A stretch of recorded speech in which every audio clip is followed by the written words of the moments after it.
All right, guys, welcome back to the Short Story Long podcast for a long hiatus, but we're back. We're back. What's going on, guys? I'm your host, Sam Derrickson, joined by my co-host, Andrew Dial. Hey.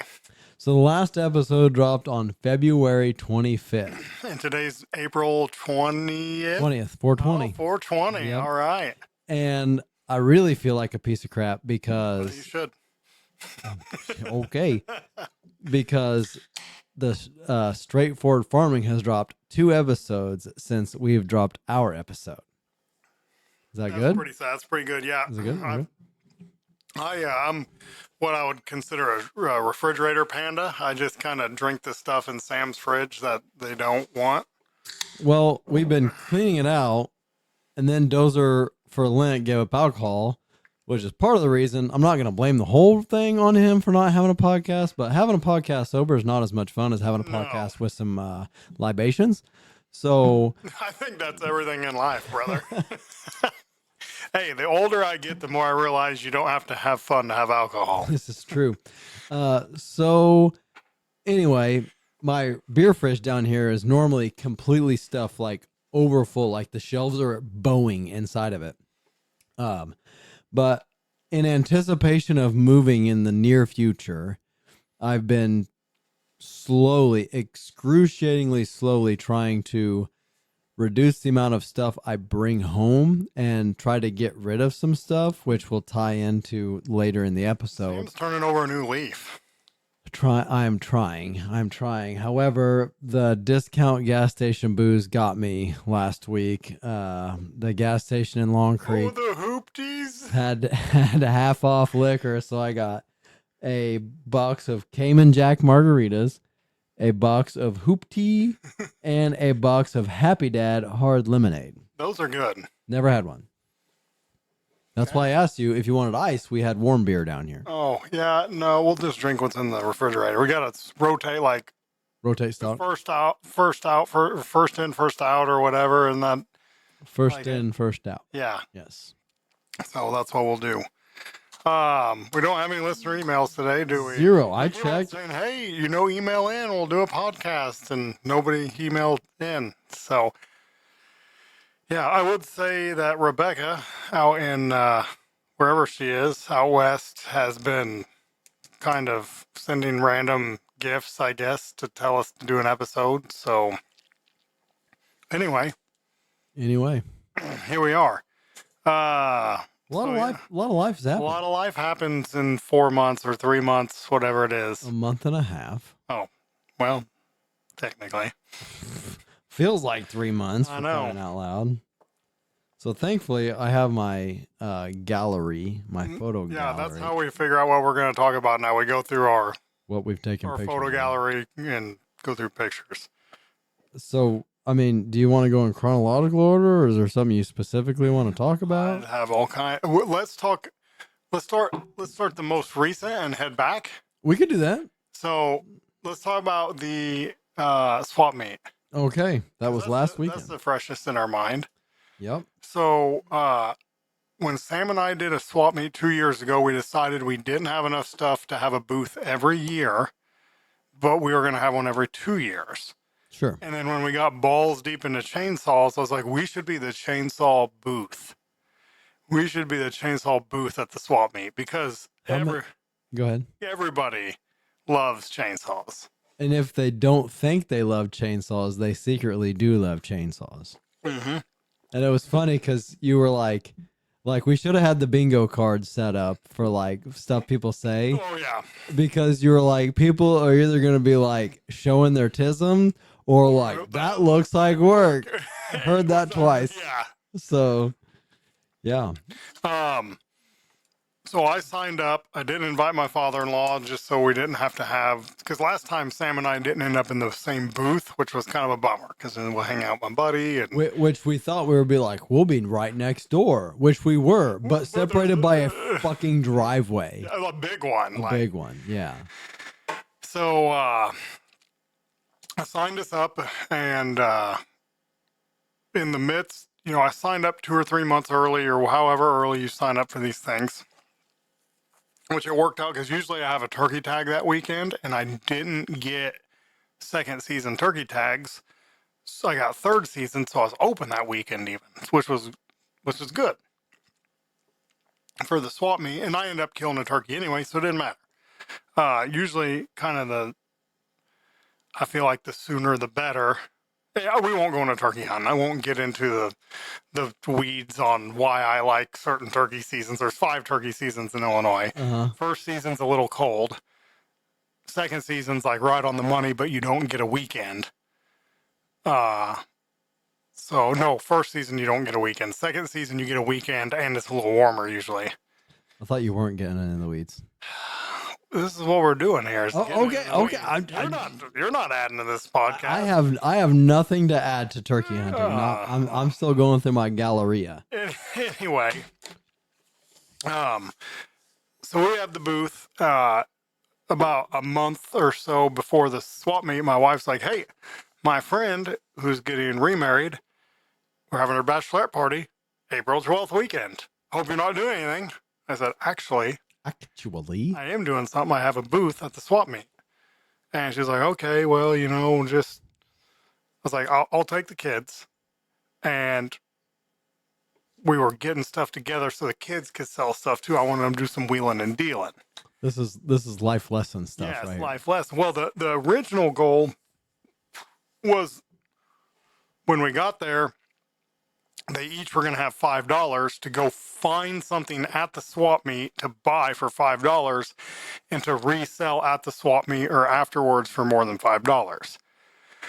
Was the idea. Well, somehow that got crowded into they wanted to bring stuff. So Wyatt wanted to sell everything he owns. Right. Because he gets that from me. He gets it honestly. He's like, "I'm selling all my tools." I was like, "No, you're not, because you need your tools to work on stuff." He's like, "I'll just buy new tools." Like, why would you sell your tools at a discount to go buy it? Like, it doesn't make sense. I was like, just keep your tools.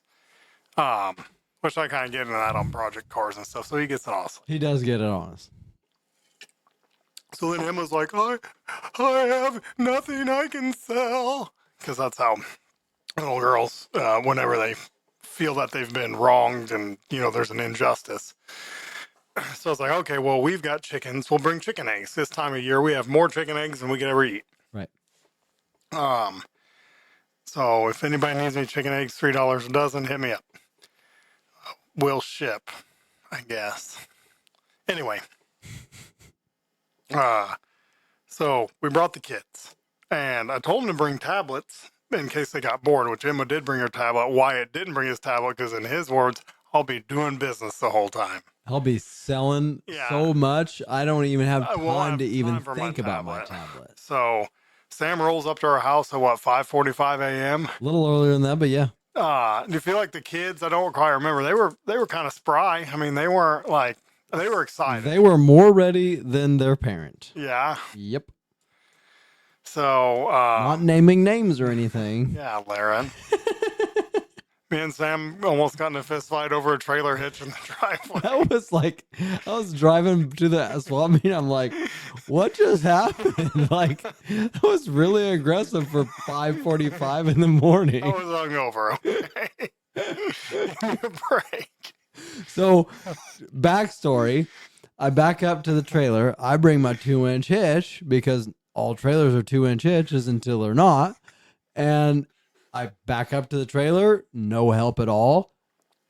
Set the tongue of the trailer down on my ball, and it don't go on. I'm like, is this a freaking 1 7/8? Because it's not going on the hitch. So I walk inside. Dozer's, I don't know, taking a shit or something. I think I was making coffee, man. I don't know. And I'm like, "Hey, you got any trailer hitches here? I don't have a victim none of my trailer hitches are rated for victim weight trailers or whatever." So like, mind you, I'm assuming he's talking about 2-inch because you were thinking I had 2 and 5/16. Like, just go in my garage and I've got a hitch, which I didn't even think I had an 1 7/8 ball. You did. Somehow found one. You did. So how much did you have to dig for that? It was just under the pile of chains on the floor. Okay, you're like, there it is. This is the one you must obviously use all the time because it's rusty.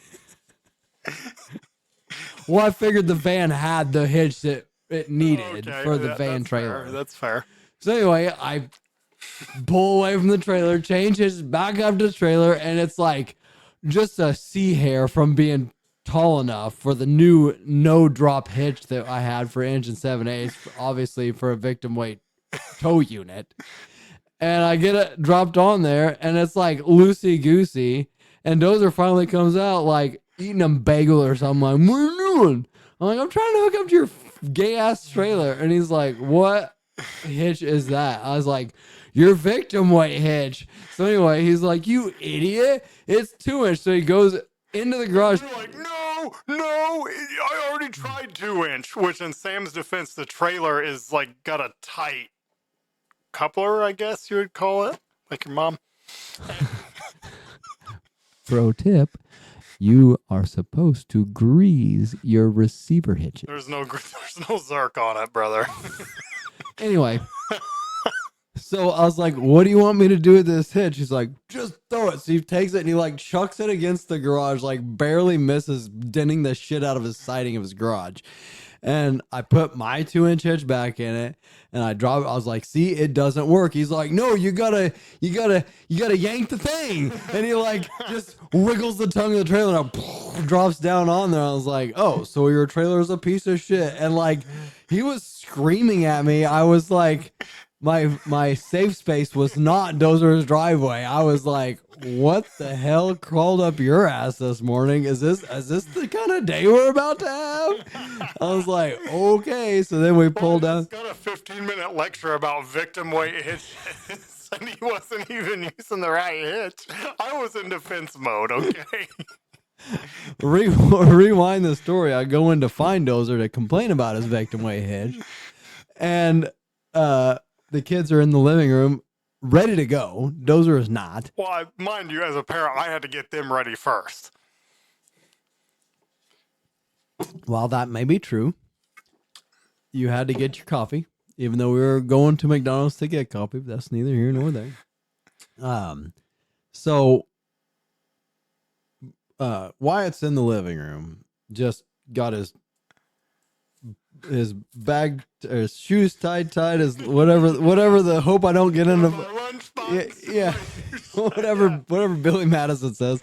Anyway, so I was like, he's coming home a millionaire. He's almost certain. Oh man, he's like jazz. And I'm like, what, you ready to go? Yeah. I was like, what are you selling? And he's like, I got tools, I got chainsaws. Like, apparently he went around the shop and found all the Dozer shit that he thought he could sell, and he's like yanking it like, we're selling this.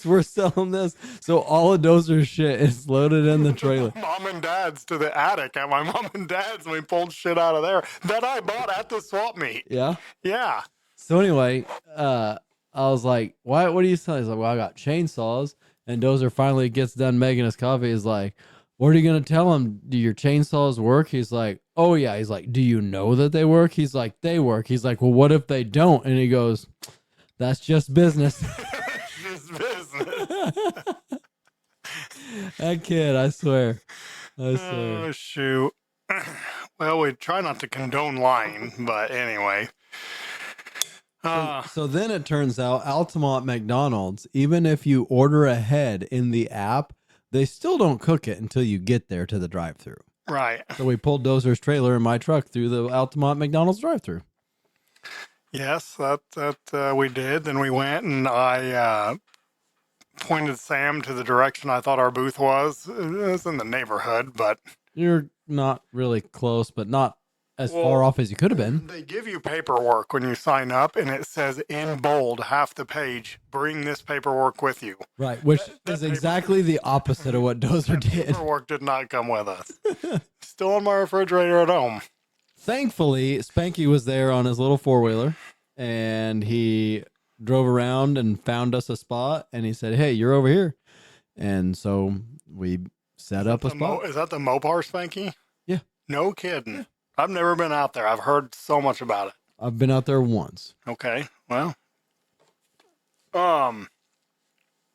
so as many of our listeners know from our last podcast on our last swap meet, I just marked my stuff to sell, and Sam informed me that people don't want a deal. They want to get a deal. Yep. So I marked my stuff up a little higher than I would have. And I think it worked out. I Yeah. think I sold over $1,000 worth of stuff. I sold 600. I had some higher end parts from my Falcon though, some nicer, spindles, brakes, front suspension kit and stuff. I would say what almost 800 of that $1,000 was from 2 items. Right. So, everything else was $20, $50 stuff I sold. Sam brought, And half of it sold while you were gone. yeah, which is how it worked last time, actually, too. Yep. So it always pays to go walk around, because then when they want a juice, Sam's like, I don't know, it ain't my stuff. Fucking pay asking or leave. The one thing was like $450, and the guy's like, how about $350? And I was on the phone with Dozer, and he's like, nope, $400. So I tell him $400. He's like, $375. I tell Dozer he's at $375. He's like, nope. And then I could just see the wheels turn in the guy's head. It felt like 5 minutes, but it's probably like 45 seconds. Yeah, like neener. And Dozer was in the phone wasn't on speaker. I just had it on my ear, and Dozer like, yeah, fuck it, I'll take $375. And I was silent. And Dozer like, hello, McFly, do you hear me? I'll take $375. And the guy's like, all right, $400. I was like, all right, sounds good. Thanks, Dozer. And I hung up on Dozer, and the guy paid me $400 cash. Took the stuff. That's just business, baby. So the reason I decided to take $375 is because about 15 minutes before that, I got a phone call that my heads were ready at the machine shop, and my bill was $275, and I had basically $0.0 in the car account at that point. Mm-hmm. So we'll get back to why I had car parts at the machine shop. Okay. After this. So I guess I sold the only good chainsaws that I had. The only ones you would have been okay with coming home with. Right. That's And how I am. That whole front suspension stuff, I would have been totally fine to bring that home. yep. And that's the only thing I sold. And I sold 3 carburetors. Those sold pretty quick. I feel like Yep. those 2 of them did. Yeah, those went like in the first hour, which I've learned the early people want the deals. Yep. And then about 9 to 10 o'clock is when the people who are actually serious about buying get moseyed over there and go through, and they're not, I would hate to say it, not the cheapskates. Right. You know what I mean? They're looking, if they're there if you're at a swap meet at 9 o'clock or 10 o'clock in the morning, you're actually looking. You're a buyer. Yeah, you're buying something. So I don't think I got hurt on anything that I sold, but I didn't make a killing. But I came home with $600 more dollars. Yeah, than you I didn't showed make up money. You just turned inventory into cash. liquidated. Became. So how much money did you spend? You made money, but how much money did you spend? I spent $10. I spent $16. Does that count the coffee you bought me? Okay, Yep. well, I appreciate that. I count. So the coffee was $2 a cup. Which was terrible coffee, dude. Holy cow. Well, I would rather pay them $2 than the caffeinator $8 for the same shit. Okay. Who's the car club had the coffee, or? No, is that food trailer up at the front. Okay. But no, I don't know. It was $2 a cup, and I tipped him $1. And the coffee wasn't great, but it was coffee. It was coffee. I drank the whole thing and didn't dump it out. And then like, this is terrible. I'm also drinking this. And then I went to the Chinese wiring guy across the way. Oh, yes. I bought a pair of leather gloves and 2 bags of zip ties for $11. Okay. I bought a $10 Homelight Super 2 chainsaw. And it runs. Ran when parked 10 years ago. Hasn't ran in 10 years, but it was running when they put it away. So fast forward to actually last night, I was messing with it.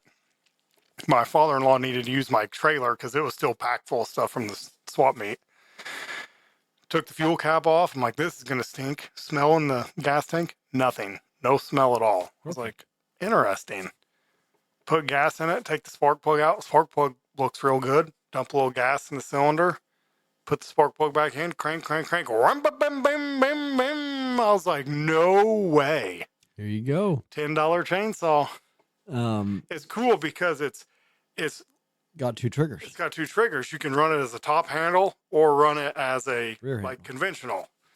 Maybe I don't know if that's the term, but I've never seen one like that. yeah, it's 31cc. So there's one. And it has the factory case. There's a similar chainsaw branded Craftsman that my father-in-law has that he wants me to get running, which it runs, but it's just a pain in the butt to start. Probably needs carburetor clean. I don't know.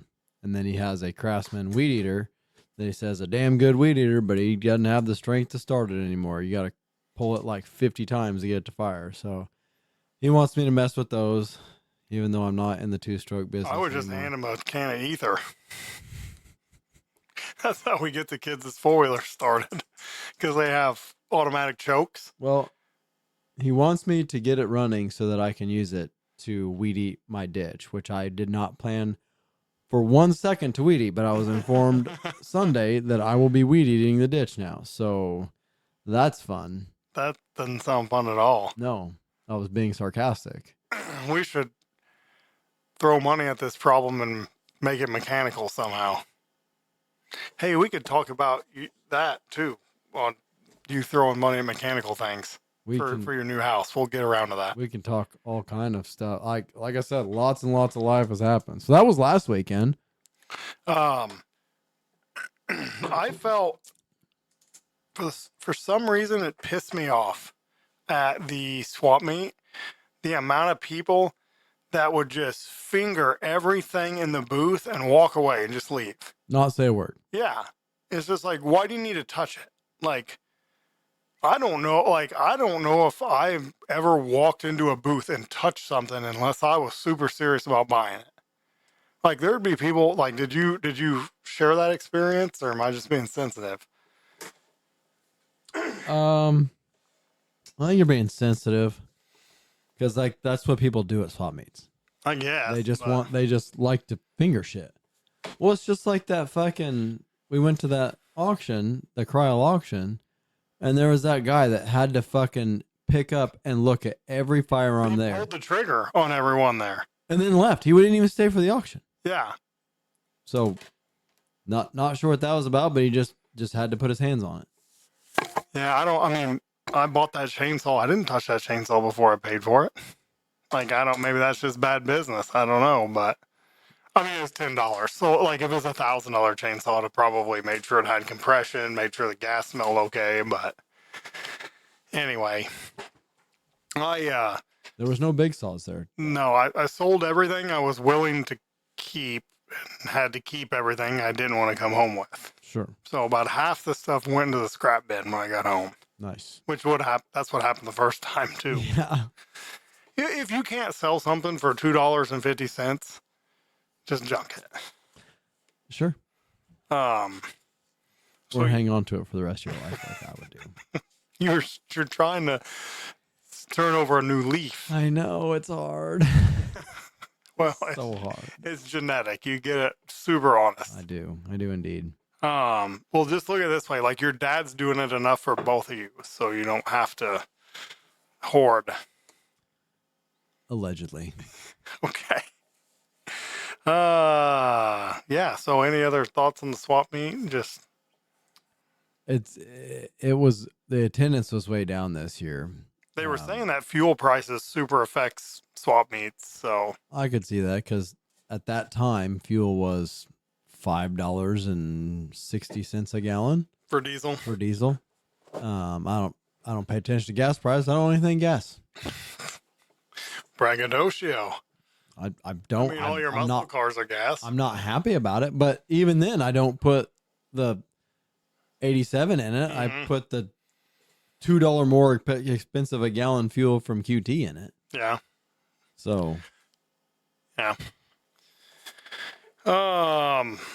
So yeah, I guess we're just working our way backwards. Okay. So why, you may ask, the readers may ask, I had parts at the machine shop. Oh yeah, perfect. So I got my Jeep up and going, and drove it quite a bit. It had about a full tank of fuel in it, and I ran almost a whole tank of fuel through it. I was going to take the kids to school in it one day, and I got to the end of my driveway, and the transmission lines came apart. They're like the "Oh Jesus" type clips. Turns out when I replaced the factory lines, I had lost some clips or something, so I bought like the Dorman Help assorted, and I put the wrong size in. They were too big, so there's like Too loose. on the "Oh Jesus" clip, you have 3 like legs or ears that hold on to the thing, and I only really had like 2, 1.5 holding the transmission line in, which worked for the factory transmission line. It worked for like a year. Well, for the Chevy line, it didn't work. Mm-hmm. So I covered the whole underside of the Jeep in transmission fluid. And I thought it was going to catch on fire. So Laren, I was taking the kids to school. Laren had to come get the kids in her van and bring them to school. And then I kind of pushed the transmission lines back in and drove it home, which it was low. Transmission was not happy. Then kind of got that fixed and had a massive oil leak, engine oil. Because I was driving it every day. I was loving it. This thing's sweet. I mean, it's got a nice lope to it at idle. It's the baddest thing in the Little Caesars parking lot. And it's not fighting for its life, trying to just push 55 mile an hour. Yes, exactly. So it's leaking engine oil considerably, which we thought was the factory oil pressure sensor that we were not utilizing. Or Bob said if those go bad, they'll leak out of the connector. And we thought, well, that's it, because we had nothing plugged into it, and we thought that's what was it. So we took it off. Well, before we even pulled the intake off, I got a box of gaskets with it that Jason had bought, that I had bought, that you had bought, that I had bought. And I noticed in my parts room, I looked down in that box, and the valley cover gasket was in that box. I'm like, that shouldn't be in there. Interesting. So pulled the intake off, and there was no valley cover gasket. And you could tell that's what was leaking, because it was all over the, like, insides of the heads and stuff. Like, it was everywhere. Okay, so we put the valley cover gasket on, put the intake back on. Life is good. So I think I fire it up and let it idle in the shop only. Good. So then Jeep's running, Jeep's good. Time to move on to the other things in my life I've been neglecting. So one of those things is getting lawnmowers ready for mowing season. So I'm going to pull this Jeep out of the garage on Good Friday, the Friday before Easter. We didn't work. Jedco was closed. So I fire the Jeep up, put it in gear, starts rolling, and the Jeep goes crunch and stops. I go to turn it over, it goes rah, rah, rah. I was like, I just blew this Jeep up, right? Like, this motor just blew up right here in front of my face. Right here, right now. So I push it back in the garage with the forklift, and thinking you're going to put it in a timeout. Yeah, I was like, well, this Jeep's dead to me. I'm never going to touch it again. Honestly, I was so burnt out, so wore out on it. And of course, Bob is just like, nope, like, let's tear it apart. Let's see what's going on, blah, blah, blah. So I don't remember the exact order of operations. I take the intake off, take the valve covers off, turn the motor over, and the valve train doesn't move. But the accessory drive moves. So that tells me the timing chain broke, which this is what gets me. And Sam, I think, has obviously had this experience because he knew all about it. Is everybody says reuse the stock timing chain. They never break. People, you go to Sloppy Mechanics Facebook group, search timing chain.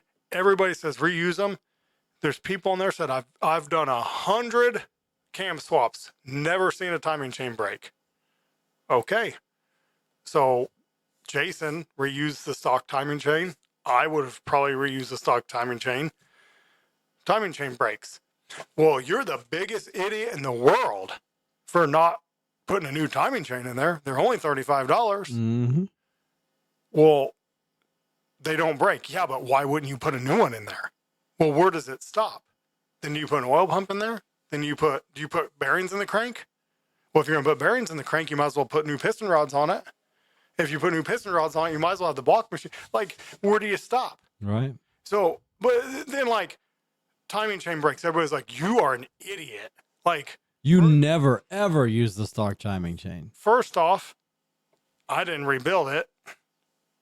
Second off, everybody says the timing chains never break. And everybody I've talked to, like Joe Gasper, and it's just like everybody I've talked to, I've never even heard of that.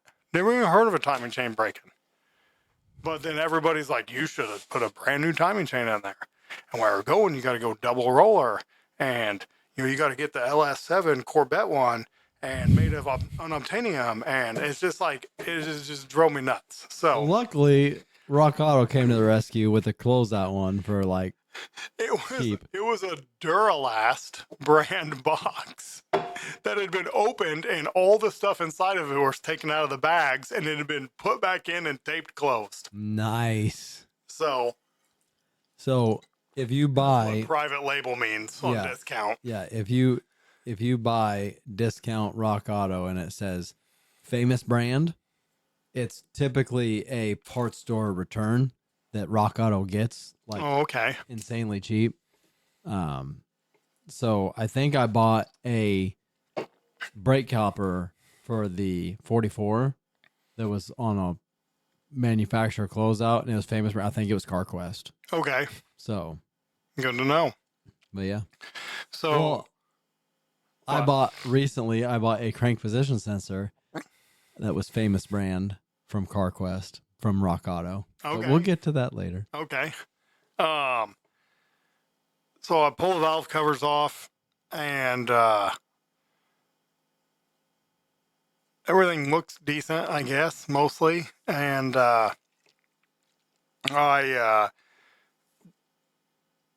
Bob is just like, we'll throw a timing chain on it and see what happens. I was like, okay. So I pull the rockers off and everything, I had one bent push rod. I was like, I don't like that. That's never good. So, my father-in-law has a leak down tester that I think they leaked down the Mayflower with. It looks ancient. It's a Sunco or Sun. Is this Sun? Yeah, like what they used to fucking put the dwelling distributors with and stuff like that.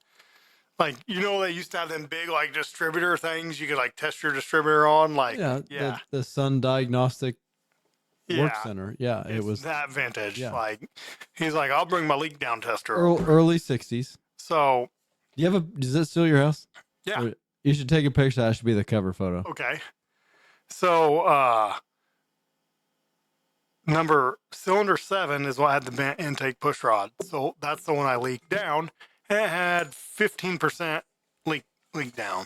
And Jerry's like, well, anything under 20 is okay. Yeah, that's not bad. His Nova's at 40.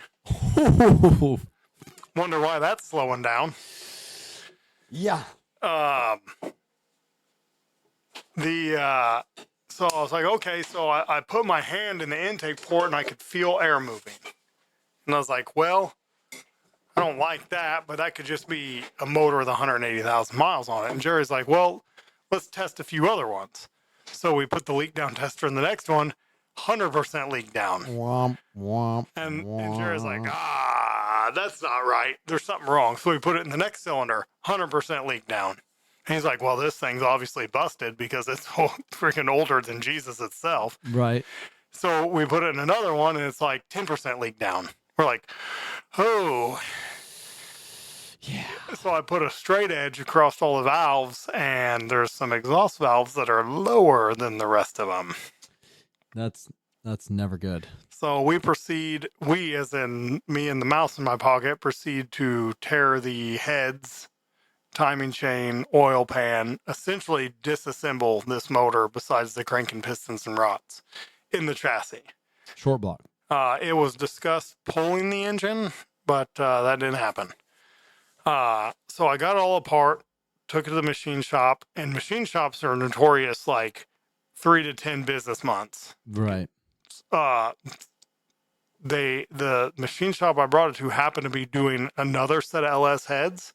Perfect timing. And just did mine with them while the machines were set up. Oh yeah. So they got surfaced, new valves put in, valves grinded, lapped, the whole deal. Do you have any opinion on lapping valves? I would not do it unless I was like going for every last quarter of a horsepower. Okay. It's got its place, but I think if you cut the valves with like you cut the valves in the seats, Mm-hmm. I don't think they need lapped at that point. Okay. I think there's like a bell curve, right? Or like maybe an intersecting bell curve where like the two ends of that are like you've got your super budget builds get lapped valves so they don't cut it. And then in the middle is everybody else. And then on the very high end of the spectrum, you've got people that cut and lap the valves for like that absolute perfect fit. Does that make sense? Yeah, that makes sense. So I paid almost as much to have my heads rebuilt as a whole running 5.3 cost on Marketplace. Mm-hmm. And my argument the whole time was, I'm just going to get another motor and put another motor in it. You can buy a 5.3 at the time of this recording. You can buy a running 5.3 for $300. Pretty much, yeah. So I paid $270 to get my heads fixed. And everybody's like, no, fix what you got. Then you know what you got. Like, yeah, I know what I got. Something that I done blowed up and cobbled back together. Irregardless. We fixed what we have. I got this is another thing I don't understand. I have a standard volume, high pressure oil pump. Okay. Would it need to be a higher volume to get a higher pressure?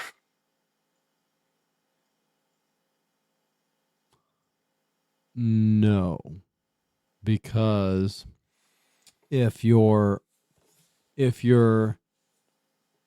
intake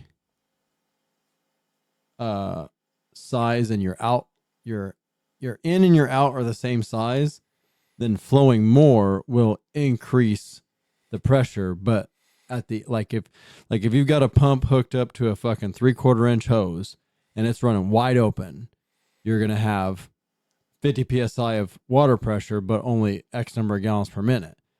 If you put a 1-inch hose on it, you'll have more gallons per minute at lower pressure. Does that make sense? I guess. So you, with a completely stock pump, you just spin it faster. You've got more pressure, right? So all they do is they probably just change the gear ratio on the pump. Well, the LS is like direct drive on I don't know. Oh, I don't know either. I don't know. I mean, it's in the spring and the relief valve. Right. So the only thing I can figure is a stock pump has more volume than it can use already. So it bypasses. Okay. And they just put a higher pressure spring. So like my motor now with the high pressure, low standard volume pump has about 55 PSI of cold idle oil pressure. So anyway, so we got that book back together and I still have an oil leak. I saw that in your Snapchat. Bob put it all back together and framed it basically. Yeah. Which I super appreciate. Don't get me wrong, super appreciate. But now my kids think less of me because What did you say the other day? I was putting the mower deck. Oh yeah, you were working on the mower finally. Yeah, so I got a mower for Jedco because normally we've been hauling a mower to Jedco to mow. I was like, I'll just buy one and keep there, and the yard will be nicer. Right. So I've got a John Deere 316, John 316, that has a Honda repower in it. real nice tractor if it had power steering and stuff. If it was a 318, it would be real nice. Sure. But the deck was noisy, which means the bearings are bad. So I took the deck out from underneath the tractor, rebuilt the spindles on the deck, and put it back in. And the belt goes, it's like a vertical shaft motor. It goes like around, and then it goes down, and it makes like a 90-degree with the belt. So there's a mule drive, it's called, and you just got to get everything twisted right because the belt changes directions. It's a V belt that changes directions. Very fun. So I was trying to show Wyatt how to do it, and anyway, in the middle of it, he goes, "Dad, just give it up and just call Bob already." And I was like, Bob don't know nothing about 1980s John Deere tractors. Yeah, his knowledge is Like limited on John Deere tractors. I'm the 1980s John Deere guy. I am the Bob for other people on this material item right here. So anyway, Bob got me back going. We still got an oil leak, which I think might be the mechanical oil pressure gauge I put on there. So I'm gonna tear the intake back off that motor a third time. It's not bad. It's not too bad. But that's where I'm at with the Jeep project. Yeah. So and then I had to put ball joints, rebuild the RCVs, needed brakes. How much of a job was that? The RCVs? Yeah. Not bad. Okay. Not bad. I watched a Bleepin' Jeep video on it, and he struggled pretty bad. But I think he was running his with 40-inch stickies on a Dana 44. Mm-hmm. And I think his were more stressed, more abused than mine were. Okay. Because he struggled to get his apart, and mine came apart pretty okay. Okay. But I bet they still click. Right. Because the bell, I'll call it, on the axle itself. Of the axle is got wear to it. Sure. So, but when you manipulate them by hand, they're way smoother.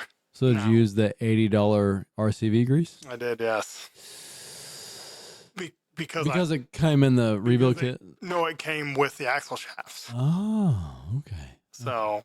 But probably not going to buy another tube of that then. It's just moly grease. Surely any moly grease will be okay. Well, a good friend of ours purchased a business, and with that business came a 320-gallon ICB tote of lubricant that was then put into quart-sized bottles and resold for about a 7,000% markup.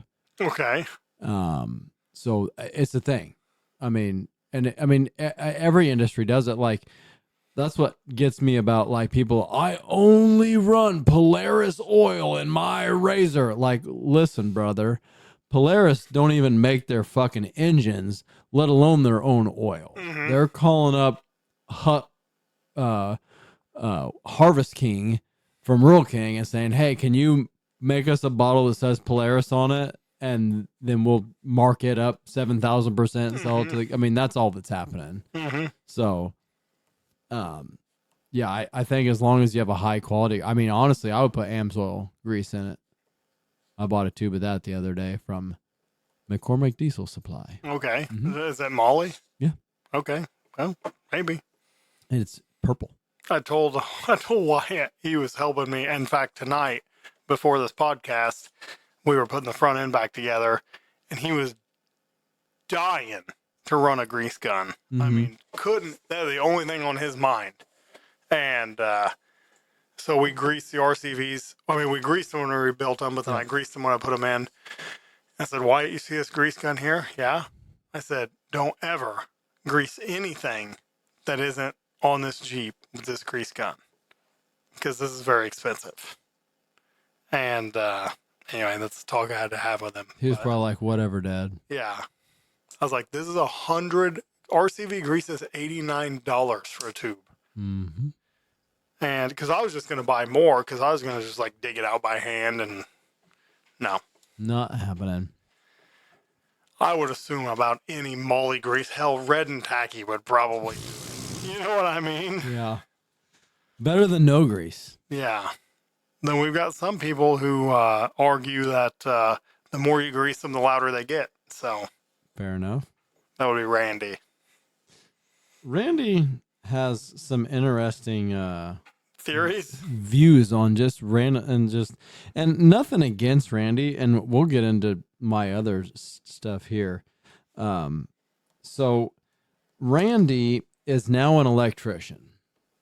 He was not born into the trade, so his dad wasn't an electrician or nothing. He basically kind of just wandered around and found a guy that he liked hanging out with, and the guy was like, "Hey, you want a job?" And Randy was like, "I don't know nothing about no electricity," and he's like, "It's easy, I'll train you." So now Randy's an electrician.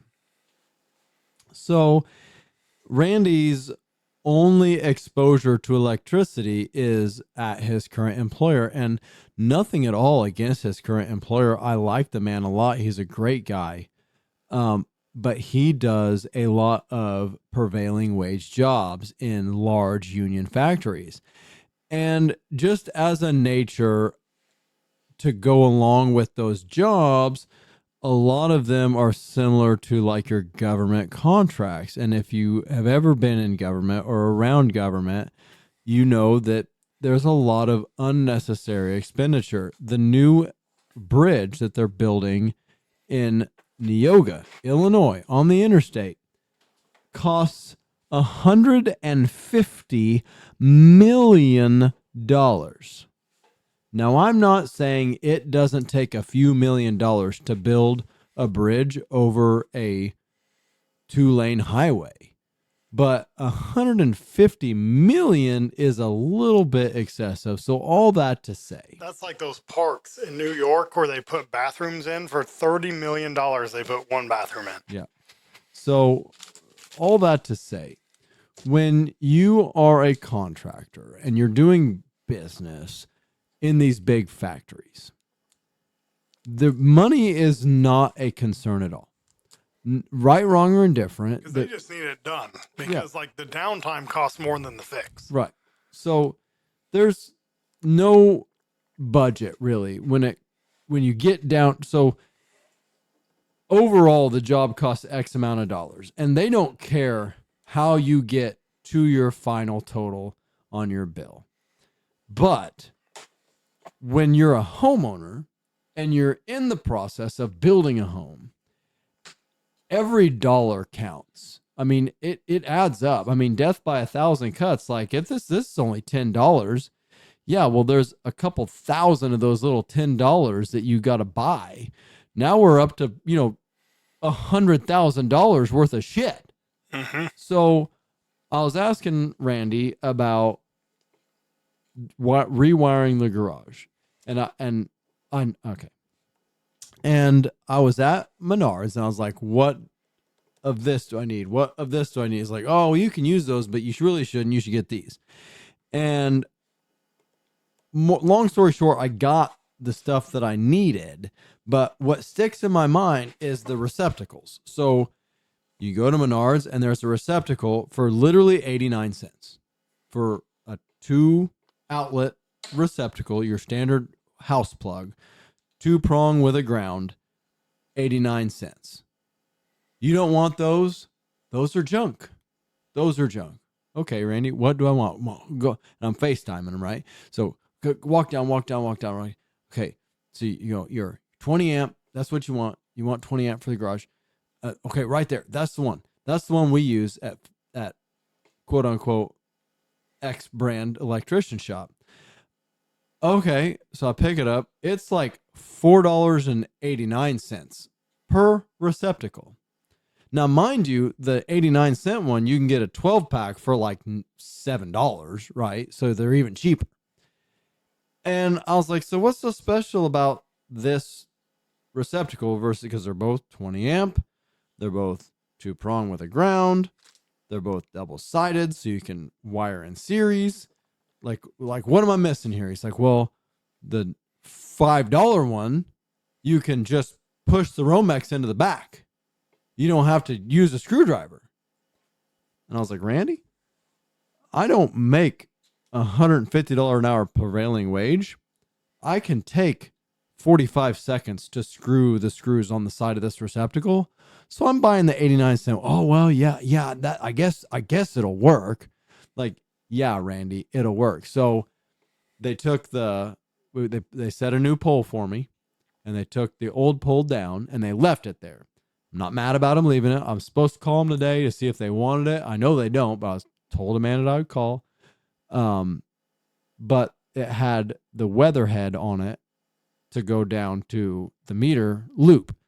And it's my property, Amanda's property, because the electric company only owns the pole, not the stuff on the pole. So I got all that off of there, and on the top of this pole was a dusk to dawn area light. And it was not working. And once it was in my hands, I could tell it was not working because the wires going to it had come apart. And I was like, I've never seen one of these actually fail. Like the photo sensor might fail, but the light itself, like the sodium vapor light, like it's not going to go bad. So anyway, I took it off the pole and I put it in the garage. And just this last weekend, we were looking at it. I was like, I need to ask Randy if he thinks we should put this on the side of the barn or what we should do with it. And Gary's like, yeah, that's good. I was like, the problem is Randy will be like, no. Those are junk. You need this light. And he'll show me on his phone an LED light that's like $900 to replace it. And I was like, that's the problem with asking Randy, because he don't buy that stuff. He just gets it at work, right? Like, oh, well, we took this $700 light off the side of ADM and put up an $1,100 light. So they were throwing this $700 light away. So he took it home, and it's the best light ever. And I would buy that light. Like, yeah, I bet you would for free, you know? So that's like, I love Randy to death, but that's the problem we're going to run into on this whole deal. Yeah, I could see that. So speaking of wire spraying, I don't know if you're done yet or not, but I'm never done, but go ahead. The kids have little 90cc two-stroke four-wheelers. Mm-hmm. And last weekend, I just Laren was out of town at her bachelorette party, and on Sunday, we went to church and stuff. I was like, you know what would be fun? Let's cruise the neighborhood on these four-wheelers. Yeah? So I got on Emma's because Emma's way smaller than Wyatt. Wyatt had his own four-wheeler, and I was like, let's go just cruise, just road cruise. So we went, like basically all the way around my house, you know, went on the other side of the interstate. The sketchiest part was, we went on Funkhauser School Road, which is kind of a busy road. Yeah. So Wyatt was just falling behind the whole time. And I thought, well, maybe he's just being conservative and just taking it easy. And he never said anything, you know, to me. Mm-hmm. And we got on Funkhauser School Road, and I look back, and he's at the bottom of the dip, just stopped. And his four-wheeler, the electric start doesn't work. His kickstart, I can see his kickstart. I was like, oh, this ain't good. And, you know, I was kind of realized at that point, I was like, he's been falling behind all day. Like, he must not be running right. Mm-hmm. So, I go back, and we're in a dip. So I was like, this is a dangerous situation. Right. Because there's cars coming from both sides that don't know we're down at the bottom of this dip. Flying. Yeah. By your mom's house, approximately. I don't really know. It's not a joke. Like, Right. Yeah. Yeah. I don't 100% know where your mom lives, but it's in that area. Yeah. So I tell Wyatt, I said, me and you are going to push this four-wheeler up the hill and into somebody's driveway off the road. I said, Emma, whenever we get going, you start your four-wheeler and follow us. I said, you stay right behind us. So we got it up out of the dip, got off the road, and I'm looking at it. I'm like, well, maybe like it's out of gas. You can look down in the gas tank and see gas, but it's hard to tell where you're at. Mm-hmm. So I turn it to reserve, kick it one time, it fires up. I was like, well, there it is. So when Wyatt was like, I've been flooring it this whole time. I was like, oh, like that's then their oil they're two stroke, but they inject the oil. Mm-hmm. You don't premix it. Mm-hmm. And Emma's foiler uses twice as much oil as Wyatt's foiler. Okay. And Emma's foiler has two stroke smoke behind it. Mm-hmm. Wyatt's has no smoke ever. Mm-hmm. I was like, well, we blew this up. Mm-hmm. So I kind of feel on the kickstart of Emma's and feel on the kickstart of Wyatt's, and they feel about the same. Switch to reserve, kick it one time, fires up. All right, let's get home. So we start heading back home, and we go all the way back to our lane, and Wyatt's behind us the whole time. I'm driving, Emma's in front of me, and I said, Wyatt, you can lead on the way home, because he's just been eating dust the whole time, because that road north of the interstate's dust, our roads, he's just been sucking dust the whole time. Mm-hmm. I said, Wyatt, you go first. Okay, so he gets out in front of us, floors it, dies, shuts off. And I try to get it started, won't start at all. It's like, well, this is blown up. Mm-hmm. So go home, get the trailer. We have our little utility trailer at home. Tow him back home, get home. I kick it a couple of times, it starts up. I drive around the yard. I mean, it's down on power. So I was like, okay, it's probably blown up. So I dumped some two-stroke oil in the tank of each foiler, because I don't think it's getting enough oil. And then I was like, well, we have a spark plug. Let's there's a couple days go by. I was like, we do have another spark plug, because we bought both foilers. I bought two spark plugs, but I only changed the spark plug on one foiler, which was Emma's. Right. So it's like, this other foiler doesn't have, and never has had the spark plug change. Let's just change that and see what happens. I already own it. Pull the spark plug out. It's just charcoal perfect. Mm-hmm. I was like, oh, I was really hoping for some fouled out shit here. Right. Then I put the new one in, and I'm manipulating the spark plug wire around, and it just falls apart in my hand. Oh. And I look inside, and the 90-degree boot that hooks the spark plug is got like a wood screw in it, basically, to where you wood screw it into the spark plug wire. Okay. And it's all corroded and nasty, and so I cleaned that all up with some brushes, wire brushes and stuff, screw it back together, put it on. Started up, I was like, go ride it, Wyatt.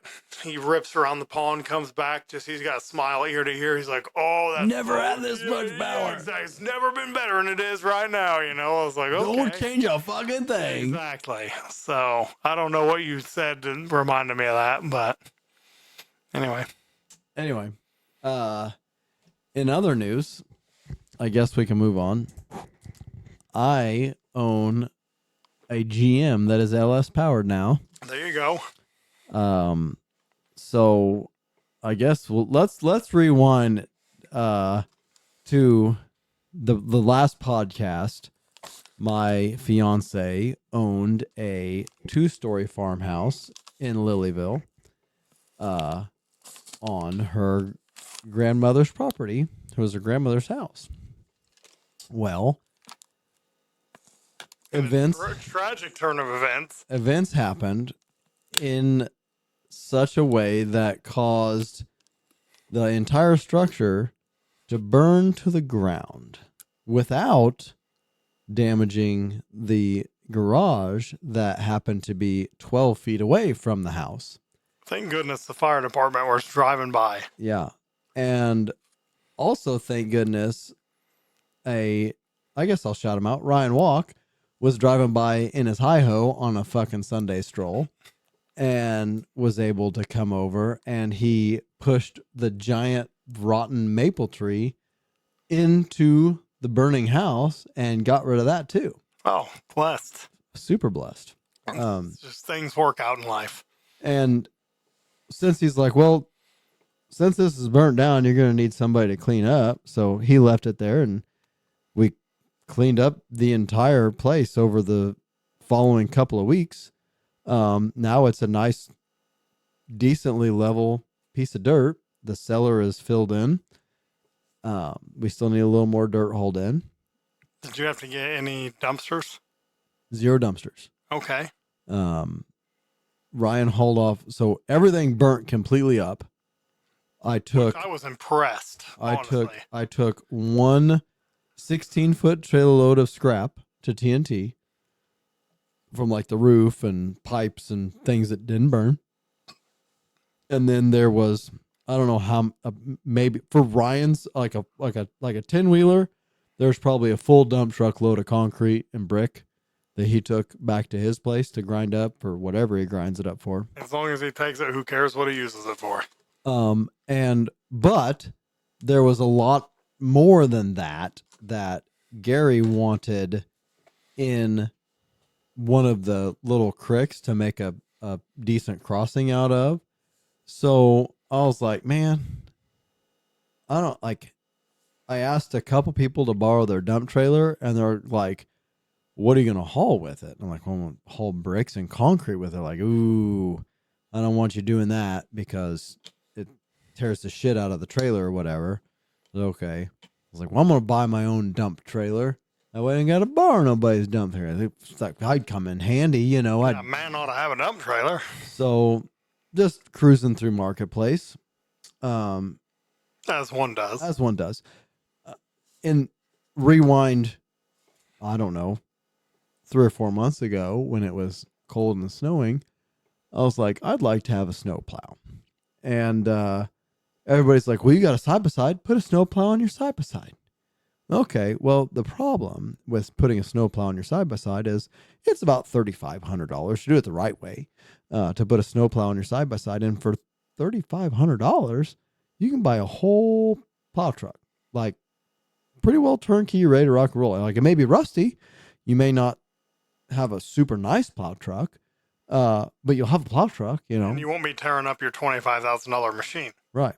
And you won't have canvas windows with a heater that puts out like 75-degree air. 2 big lighters. Yeah.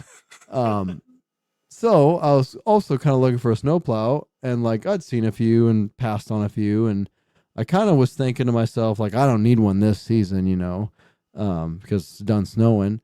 So I'll just keep a good eye out. And I got a 3/4 ton diesel pickup truck. So I'll put the bug in the ear of the snowplow place that I go to every Friday to sell tools. I'll tell them, you know, I'm looking to spend about $3,500 on a used plow for my pickup truck. And he's like, yeah, sure, no problem. I'll let you know when I get one. And I was like, well, whatever comes first, you know, the chicken or the egg doesn't matter, but whatever I can buy for $3,500, I'm going to buy. And so that was just kind of in the back of my head. And also thinking maybe I can buy a snowplow and me and Dozer can put it on. Well, the problem is every snowplow for sale doesn't have the truck side mount. And the truck side mount is literally more than the snowplow. Mm-hmm. Wow. And every truck side mount for sale on Marketplace is for a Chevy, not a Dodge. So just kind of in the back of my head, no big deal. Well, as I was looking for a dump trailer, a dump truck popped up, a 2004 Chevy 25. Well, it was listed as a half ton, but it had 8 lugs, so I knew it wasn't a half ton. Mm-hmm. And it had a snowplow on it, and it was, I don't know, $4,500 or whatever. I was like, man, I really like this. I mean, it was rusty as hell. Like, I mean, bad rusty. And super long story short, I drove up to Arthur and bought it for $3,700. And everything worked on it except for the stuff that didn't work. Right on. And I loaded on the trailer. And super long story short, it didn't have any power, so I shut the key off, turned it back on, and I had plenty of power. I was like, oh, it's something electrical, you know. It's a GM. Like, everybody tells me, oh, GMs, they just fix themselves. You put $1,000 in the glove box, and it'll be good to go next week, you know. So anyway, whatever. I was like, can't be that big of a deal. Turn it off and turn it back on. That's right. So it's like my thought was the sum of its parts are worth more than the parts, right? So had basically brand new tires, full-size snowplow, and a dump bed. And so I was like, I'm buying it. I talked myself into it. So we went up there, we got it, we drove it, we got it, we put it on this trailer, and we drove it home. Well, as I even checked, the brake lines looked like they had been replaced, because That's the worst part. That vintage of Chevy, all the brake lines are junk. So I looked, and all the brake lines were good. Well, when I got it home, there was brake fluid on the trailer. I was thinking it was coolant. It was not coolant. It was brake fluid. So I was like, well, shit. So I looked. The one line that was not replaced was replaced from the firewall back to the ABS pump, but from the firewall forward to the driver's side front caliper was not replaced, and that's right where it was leaking. Now, why you would go through the trouble to replace from the firewall back and not from the firewall forward, I don't know. But it's the same people who list 1-ton trucks as half tons. Fair point. So, I tried to fix it myself, and just everything was working against me. Couldn't get to it from the top side. It was a bottom side job, and I wasn't going to do it on a dirt floor. So I said, fuck it, loaded up, took it to Waldorf's, and it was more than I wanted to spend, but it's fixed now because he had to put 2 calipers on it. Because the calipers are junk. Yeah, I'm sure the calipers were junk. Okay, whatever. But they I'm never going over 15 mile an hour with this truck. Yeah, I was like, yeah, it's not leaving the property. Like, it's fine. Anyway, so it's got 2 new calipers on it, 2 new brake hoses, 2 new brake lines. It's good to go. So I pick it up from Stewartson, and I take it down the Sigel Road back to the house south of Sigel. Get about halfway there, and it loses power, and I'm still going. I'm like, I'll get it home. I'll shut it off, turn it back on. It's losing power. Finally, it's like backfiring and popping and sputtering and spitting and sputtering, and it's going like 2 miles an hour. It dies. Fired up, drive another 50 foot, dies. Fired up, drive another 15 foot, dies. I was like, well, this is fucked. So I call Amanda. I said, hey, need you to come get me. My truck broke down, which she made more of a comment than I thought she would, because I was like, buying a Chevy, you can't say shit. Like, if I'd have bought a Dodge, I'd have never heard dinner. Oh, fucking piece of shit Dodge, I bought a Chevy. Like, this is supposed to be the end all be all, right? Like, it's never supposed to leave you stranded. Chevrolet. So anyway, she's like, well, if you didn't buy a junk one, I was like, listen, Linda, it's worth what I paid for the snowplow. It's worth what I paid for the dump bed. And I got 4 brand new tires out of the deal. Like, it's a piece of shit, yes. It does have good tires. So. But it has good tires. Anyway, so I'm thinking, it's probably got clogged catalytic converters. That's got to be it. Because it's only when it gets hot. Like, that's a symptom of clogged catalytic converters. So it's raining. I get on the trailer, get it home. We go to dinner. I text Dozer. I was like, hey, tomorrow we're cutting the cats off this mother trucker. Said, I need to delete some cats. I said, I don't know if I need a sawzall or a rifle, but I'm in. This is true. So anyway, I was like, tomorrow we're deleting cats. So anyway, I go out there Saturday, and in a break of the rain, I crawl under it on the trailer, and I'm like, there are no catalytic converters on this truck. So that ain't it. That sucks. So I go to work, and I grab a scanner, and I put the scanner on it, and it's got O2 sensor codes, knock sensor codes, and a crank position sensor code. So I start asking around my Chevy friends and doing a little Googling, and I'm like, I think it needs a crank sensor. So I bought a crank sensor and a timing chain off of Rock Auto, and did I get a timing cover gasket off of Rock Auto, and got that in and delivered, and that was a bit of a trip to put in. You got to pull the starter. Which, by the way, the timing chain and the gaskets were for my Jeep. Right. You got to pull the starter, which, whatever, but it's not the hardest crank position sensor I've had to change. Fact. But I got it changed, and I fired it up, and I took it on a little test drive around the neighborhood, and it seemed to be just fine. And knock on wood, that $89 sensor that I paid $16 for fixed the problem. So she rips now. #blessed. So anyway, use that, load it up with 3 loads of rock and concrete and dumped them in the creek. And then Ryan came and got more of the foundation broke apart and everything.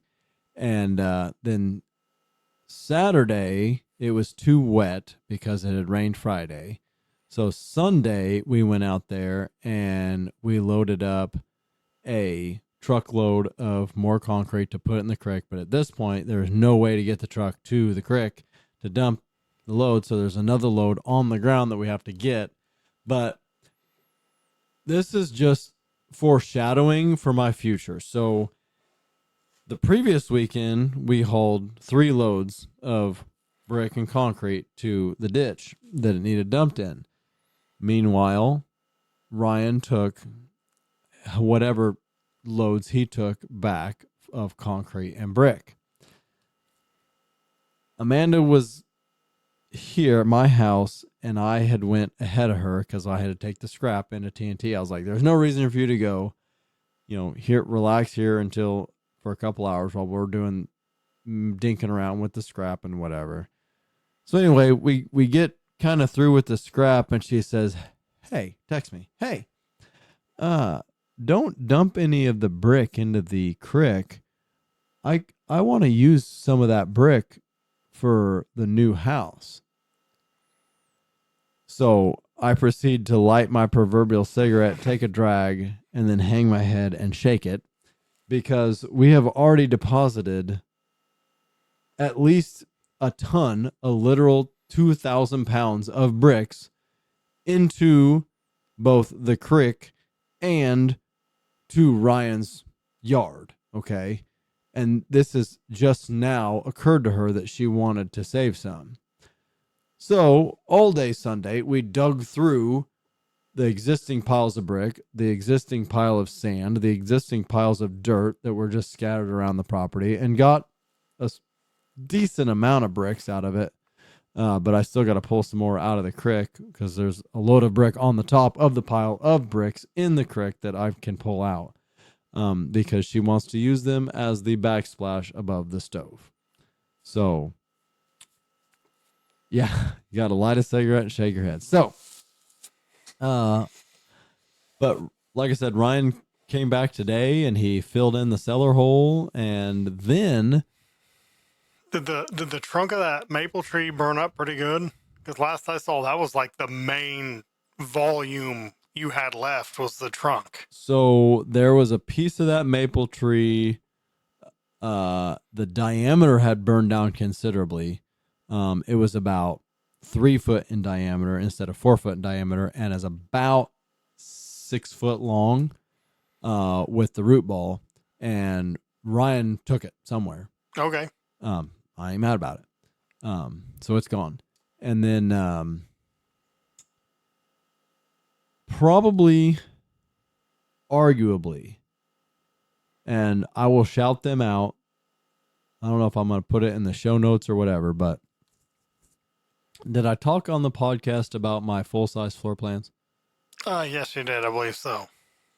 So I finally laid them out today.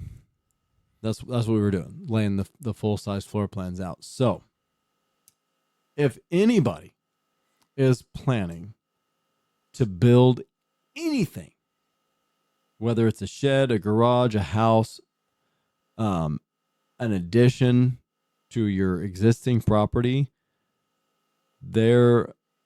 which, like I said, if I've talked about it before, then you know the genealogy of the projector screen in the warehouse versus the actual printed billboard. Oh yeah, because I said I bought a billboard, and you're like, a billboard that says Spectrum is gay or whatever. So anyway, I spread that out today, and I bought it for a couple of reasons. The main reason is if you have anybody involved in your build process that does not have a Y chromosome,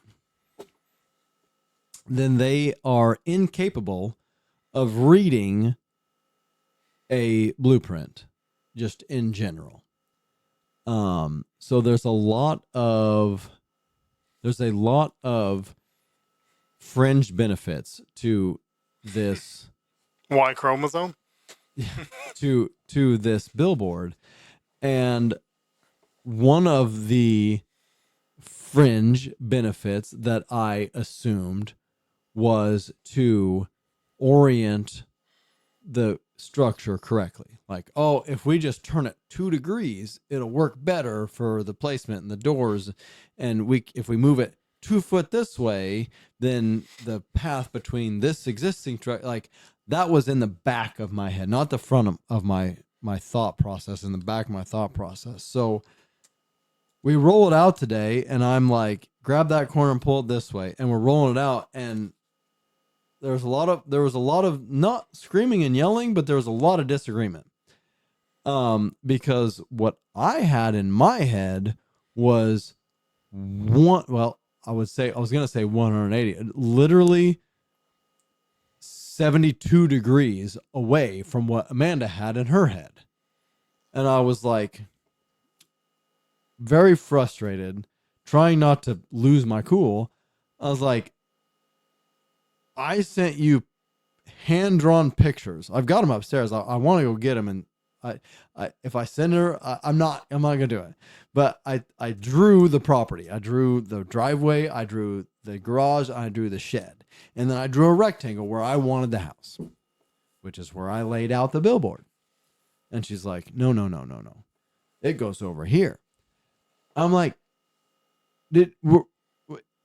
we have not been on the same page for 6 months. The whole time. The whole time. We've not been on the same page the whole time about this whole thing. Like, we just need to start from scratch. Like, wad this whole billboard up and throw it in the garbage. We're starting from scratch. And she's like, no, it goes this way. I was like, it freaking can't go this way. And she's like, well, this is the way I want it. I was like, well, okay then. If that's the way you want it, I will prove to you that it won't fucking fit there. This whole line of trees that I almost burnt down that you had a conniption about, we're going to have to cut all those trees out because it won't fit between here and the trees. And she's like, well, let's just try it. So, super long story short, we tried it and it fucking fits where she wants it. And whether it's how she envisioned it or if it's just luck of the draw because she doesn't have a Y chromosome, it will actually work better the way she had envisioned it for the setting and rising of the sun for the placement of the rooms in the house. Okay. The only contention we have right now is because I was like, the garage the garage that you want attached to the house can't be attached to the house where it's attached to the house because it won't fucking fit. Mm-hmm. Well, turns out it will fit, but we have to decide if it will go together, if it will be built as drawn, then it cannot have the tree that is still standing where it is. If we want to keep the tree, we have to change the garage doors from the front to the side. So anyway, we'll revisit this after a short word from our sponsor.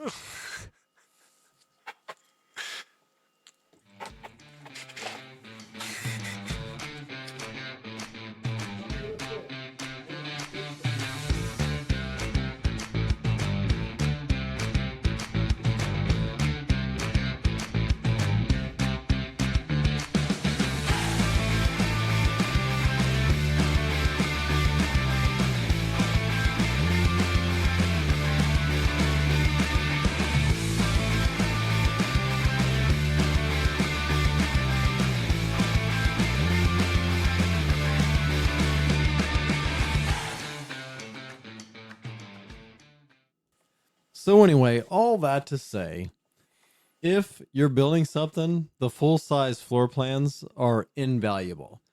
We were able to, so the biggest issue that I thought was in the front of my mind, which ended up being afterthought, was is there enough room for a king size bed in this space?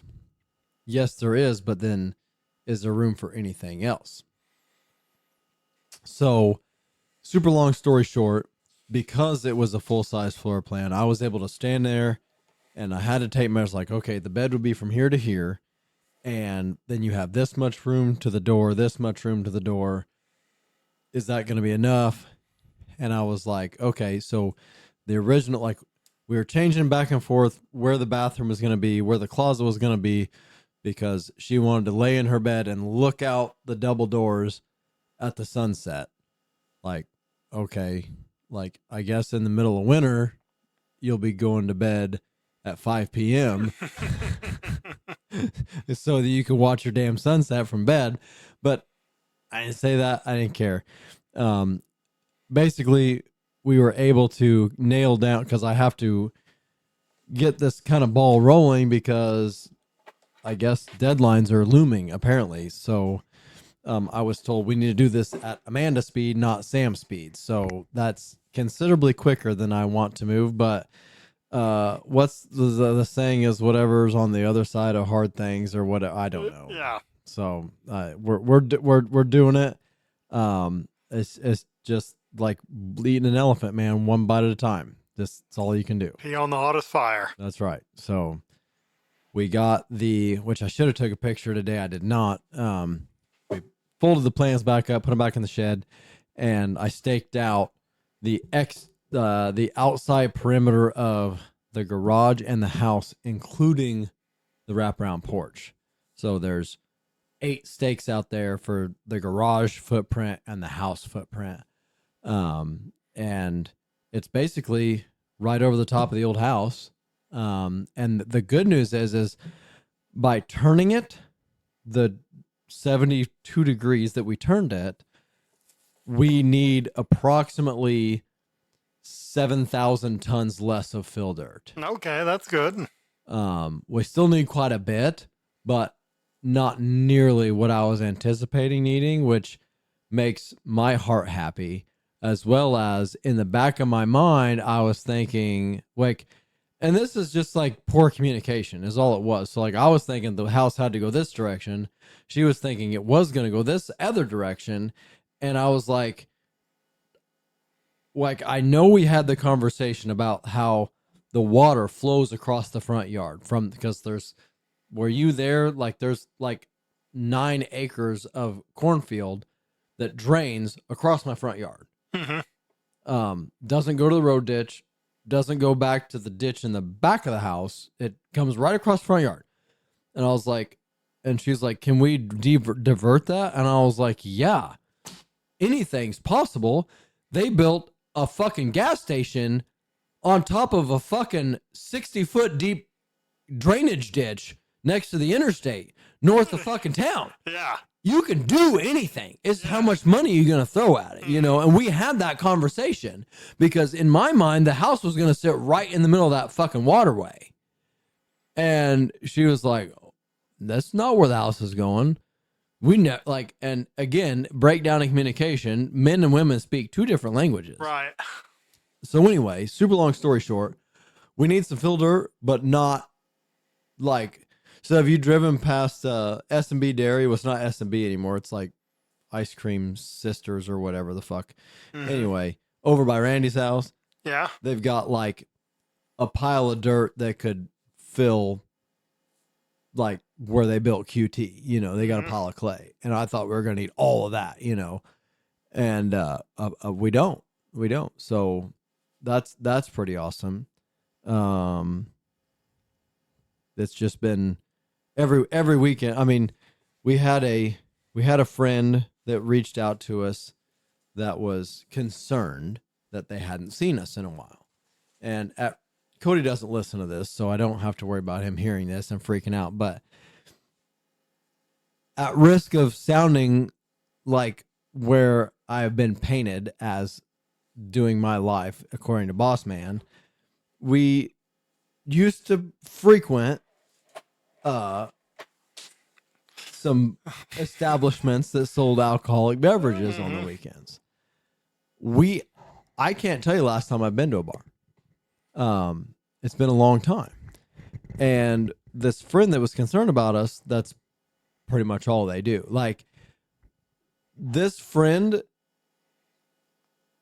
is what does what boss man thinks I do. Does that make sense? Right. Where, like, so they hadn't seen us, and I had to explain to them, like, listen, we haven't seen anybody. Like, I don't know if you've ever built, and they have not ever built a house.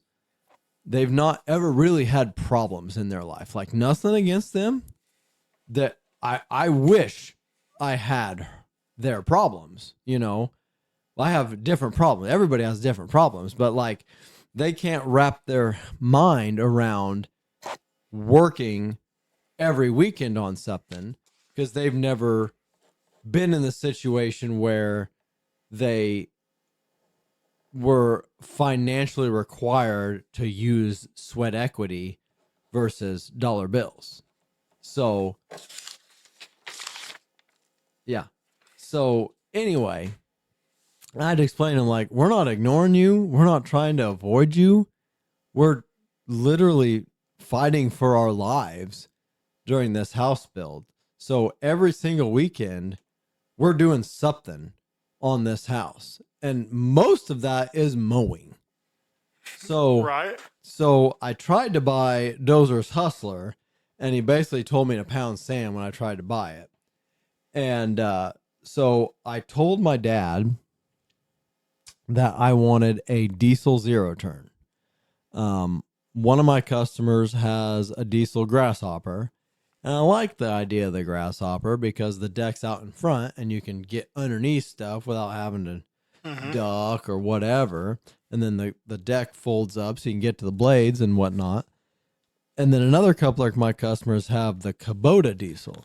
And my thought behind a diesel is I am going to install a ag diesel tank at my house for Marlene's tractor, eventually my tractor, and my diesel lawnmower, because I don't want to haul, because Gary and Marlene, they have gasoline lawnmowers and they got to haul 5 gallons of gas every week and fill up their gas tanks in their lawnmowers.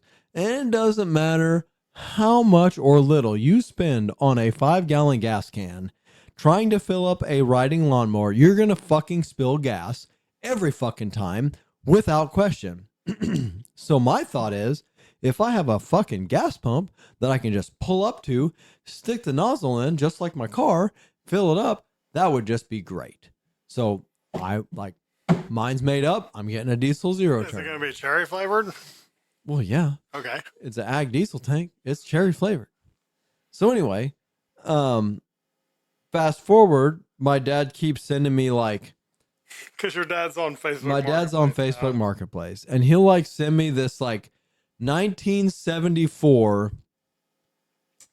Alice Chalmers 86-inch Batwing zero turn golf course mower or whatever that's diesel for like $6,000. Like something like this, like, no. Like, thanks for thinking of me, but no. Like that's 3 times the amount of mower I need, 4 times lower than I want, and 3 times as expensive as I want. You know, like not my wheelhouse. You know what I mean? So he sends me all kinds of random shit, and like, it's cool. Don't get me wrong. Like, if I had a house and was into mowertism instead of sawtism, like, I would be all about some of the shit that he sent me. But it was like, let somebody else handle that, right? So anyway, he sends me a Kubota ZD21 zero turn, and he's like, something like this. I was like, actually, that's more what I'm looking for. Like, it's a more modern zero turn, like something with the normal handles you see on a zero turn, not like joysticks that come up between your balls, which is what he bought. And like that's more along the lines we're looking for. And he's like, okay, sounds good. Fast forward a couple weeks. He's like, hey, is your truck and trailer available? I was like, it can be, because he borrows my truck and trailer all the time for just random dad shit that he does. Well, I was like, well, unlike the last 90 times you borrowed my truck and trailer, my truck is now my daily driver. It is my only mode of transportation. So if you are going to be gone for a long period of time, I need something to drive. He's like, okay, no big deal. I'll leave my van or whatever. So anyway, super long story short, I get back from the route and my truck and trailer is parked at the Snap-on building with a Kubota zero turn on it. He just bought it for me as a housewarming present. I don't know. I'm not going to complain. So Daddy's money. Daddy's money. And I'm not even the slightest bit ashamed for it. It's just like anything you buy used. I mean, the thing's 20 years old. Mm-hmm. It's got a little things here and there that I'm working through. I'm slowly working through. So, super long story short. By the way, your fire extinguisher's here. You take them. Oh, today. okay. So I bought two, one for you, one for me, and then Gary and Marlene need one too. So I was like, well, shit. The 4-pack is a little bit less per piece than the 2-pack. So I bought a 4-pack. I was like, I'll just return the 2-pack. Turns out you cannot return fire extinguishers on Amazon. Not a returnable item. Oh, okay. So now I have 6 fire extinguishers. Braggadocio. So if you want to, you can have How 2. much are they? We can. I was just thinking, put one on my Jeep or something. Honestly, my dad's tractor probably needs one that we do food plots with. That's a good point. Speaking of your dad's tractor, are you going to change oil? I guess I hadn't thought about it. Can we change the oil? How about that's my payment for your friendship some weekend. Okay. I'll come over. We'll change the oil on it because you're going to come over and till up 1.5 acres of dirt for me. All right. We can do that. The oil on it's not got 50 hours on it. I don't know how often you want to change tractor oil, but I don't know. But I mean, it's I don't like, even know how much it holds. well, the thing is oil's cheap, Mm-hmm. so like it depends on what oil you put in. If you put cheap ass shit oil in it, I would change it. If you put Rotel in it, I would do every other season. Which has been 2 years, and the oil we got was from Bean and Implement. I don't know what brand it was, but it wasn't cheap. I remember that. Yeah, I'd say if it's been 2 years, I would go ahead and change it. Yeah. But I wouldn't put Beaning Implement oil in it. I'd go to Royal King and get Rotella T4 or something. I will say, whatever oil is in it before it used oil, and we put that Beaning Implement oil in it, whatever brand it was, doesn't use any oil anymore. Interesting. So, yeah, that's just one of those, like, almost just needs you to come over just like on an evening or a weekend, just like we just need to drag the tiller out. It's got a new PTO shaft for it because my dad blew up the other one 3 or 4 times. Mm-hmm.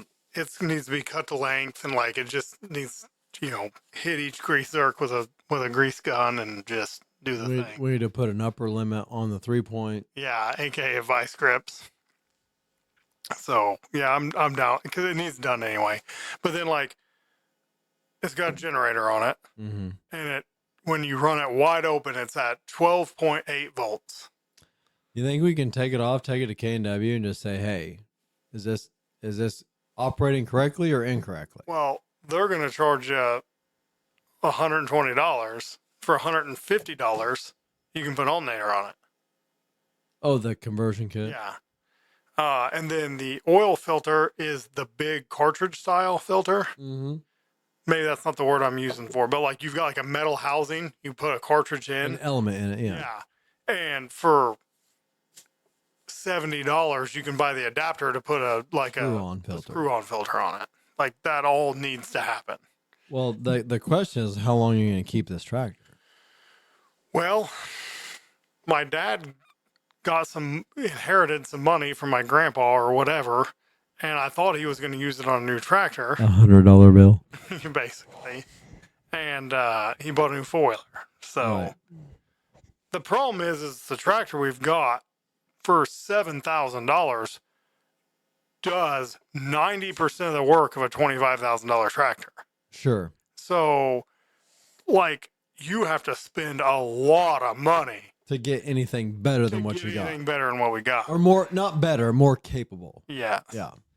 Like this, the power steering don't work that great, and it don't turn that sharp, and it don't lift that much. But like to plant 2.5 acres a year, it does fine. Sure. And blade my drive, it's fine for blading, my lane, stuff like that. And tilling your buddy's fucking cornfield up that he should have just left in fucking cornfield instead of trying to mow more fucking grass. But hey. So why is this is going to be a topic for after, but like obviously you're not going to do your whole yard until the house is built. Right. Like, why not just do it all at once? Or is it one of those like, I don't know. I didn't understand because you're like, we're not tilling the yard till the house is built, but when can you come over and till my yard? I was like, wait, what? Well, realistically, there's probably a 30 by 20 section on the south side that needs tilled, and like a 30 by 30 section behind the house that needs tilled. But we don't want to till it and plant grass seed if they're going to drive a fucking telehandler on it, might as well wait till that's done. But if my thought was, let's do the fucking heavy lifting when it's not 110 fucking degrees outside. But if you want to wait till after the house is built, we do it this fall. I'm cool with that. I don't mind. It's not that big a deal to me. That's something we can talk about off the podcast. I mean, realistically, like the real G's plant their grass in the fall. You know what I'm saying? Do they? I don't know anything about it. You got like frost seed that shit or something. Well, DeBur's Feed and Seed has been pimping grass seed for the last 3 days, like it's the time of year. Well, you can just figure as soon as you plant that grass, it'll never rain again. That's probably true. So I'm cool with waiting a good 7 or 8 years before we do it. But my better half, however, is not. Well, I'd prefer to till it now that while the ground's soft. Up. And, because while we have a 70 horse tractor and an 8-foot tiller, it does work better when it's been tilled by a tillage implement first. Right, which it has not been tilled for 12 months. Right, but the more time that goes by, the harder it's going to get. That's my point. Yes. Yeah. The softest it's going to be right now. Today. Yeah. Arguably after this weekend when it rains again. Yes. I'm down for that. We just need to get our shit together and do it. Okay. And blessed, it's a gas tractor, so $6 diesel, whatever. Hell yeah. Are we towing that with your truck, my truck? We can tow with my truck. Huh? You gonna do some big rig trucking? Or? Hell yeah. Put the tow mirrors out even. Oh, damn. I don't think the tow mirrors have ever been deployed since I've owned that truck. I never put the tow mirrors out on my truck. I put 4th gen mirrors on it, and they're totally fine. You can see more with them folded down than you can folded up. At least on a 3rd gen. I don't know about... I've never had a 4th gen mirror. I've looked out of them, but I've never flipped them up on Boss Man's, so... Mm-hmm. I put 4th gen mirrors on my truck and never flipped them up since. Oh, my Billy Big Rig over here. 4th gen mirrors and shit. Yeah. Speaking of trucks, so I got my 79 2-wheel drive F350. Have we talked about that on the podcast? Yes, because remember I tried to buy it 4 times. I talked about it because... Oh, you're 79. Yeah, we have talked about it. Yes. Okay. Yes. Spoiler, Jason. Damn. Oh, okay. Go continue with the Borefill. So I've got my 79 F350, and Sam's father-in-law is like, who gives a shit? He's just going to sell it. And I truly, truly believed this was going to be the one I was going to keep. Mm-hmm. So I bought it under the false assumption it would be easy to make 4-wheel drive. Correct. Which a 2-wheel drive dent side truck has a different sump oil pan. The frame's different. The steering box is different. Literally the only thing it shares is the grill. Yeah. Like you basically have to take the body off and put on a 4-wheel drive frame. Right. Or you can get a hold of Kinsler Manufacturing, and for $10,000, they'll sell you all the parts you need to convert your 2-wheel drive frame to a 4-wheel drive frame with a Ford 9-inch front end with Dana 44 outers. Basically useless. I was like, but it's a 1-ton dually. They're like, yeah, we put those under 1 tons. And I told the guy on the phone, I said, I would never put a ball joint Dana 44 based axle under a 1-ton dually. Never ever. Well, we never had it. No, not for $10,000, brother. For driving on pavement, it's probably fine. Yeah, I assume so, but I can't do it from a emotional standpoint, from a sexual standpoint. Like, I just could never. So, I sent a snapshot, put mud tires on it, 2-wheel drive, put mud tires on it, and put on Snapchat. And the son of the guy who bought my 79 F-150 last summer said, hey, my dad wants that truck. And I was like, oh, all right, well, I'll take $6,500 for it. And he's like, he'll give you 5 today, which I had 4 in it after putting tires on it. And I was like, listen, I'll probably take 5 after the summer's up for the truck I'm never going to sell. Mm-hmm. So, okay, let us know. So I took it out to burn for our deer hunting. We burn parts of our woods every year because it sets back the invasives. It releases the seed bed of your native seeds, blah, blah, blah, blah, blah. So, I got to load down with, I got drip torches, diesel mixed with gas, leaf blowers, water sprayers, rakes, shovels. We're going to go burn the woods. I get 100 yards off the rock road and I'm stuck on flat ground. And I didn't know this, but everybody knows a 2-wheel drive diesel truck Dually is useless off-road. Yep. With no weight on it, especially. I did not realize this. So I got stuck on flat ground and I was like, this 2-wheel drive life ain't for me. Mm-hmm. So I start feverishly researching how to make it 4-wheel drive while my Jeep is tore apart in my garage. Just what Dozer needs. One more project. So I'm cooking dinner, tacos, I believe. And I opened up Facebook Marketplace and there... Not, for the listener, he was not taking a shit. Yes. So it can't be that good a deal. So I see a 1985, which is considered a bullnose, still carbureted, still V-belt, still no overdrive. So still a real truck. Vintage, I guess. 85, 1-ton dually, big block, 460. My other truck only had a 400 in it. Automatic transmission, which I was over the granny low 4-speed thing the first weekend of driving it. Okay. Over it. It was fine, but whatever. It was anyway. So I messaged the guy who posted 3 minutes ago, wanted $5,000 for it. So I'd already had an offer for $5,000 for my other truck. So I messaged the other guy, still want this for $5,000? Yep, we'll take it. Consider it sold. So I've got $5,000. I'll go buy this truck. I said, well, will you take any less? And he's like, no, like, dude, my phone is blowing up. It's pretty rust free. 85 flatbed, 4-wheel drive, mud tires. So I called my father-in-law. I said, hey, what are you doing tomorrow? The guy's like, I'm available at noon. I can get off work at noon for lunch. I can meet you. It's over by Terre Haute. So I said, hey, my truck, the rear end was out of it. Right. So the mega cab. My diesel mega said, can we use your truck to tow it over there? No, let's just drive it back. We don't need to tow it. Let's just drive it. So I messaged this guy. I said, will it make it back? Oh yeah, it'll make it back. I drive it every day. Okay. So we take our Toyota RAV4 over to Terre Haute. It's north of Terre Haute. Get there, and I asked, I was like, is there anything wrong with it? He says it needs a rear main seal. I was like, well, what doesn't need a rear main seal? Everything I own leaks out of the rear main. Mm-hmm.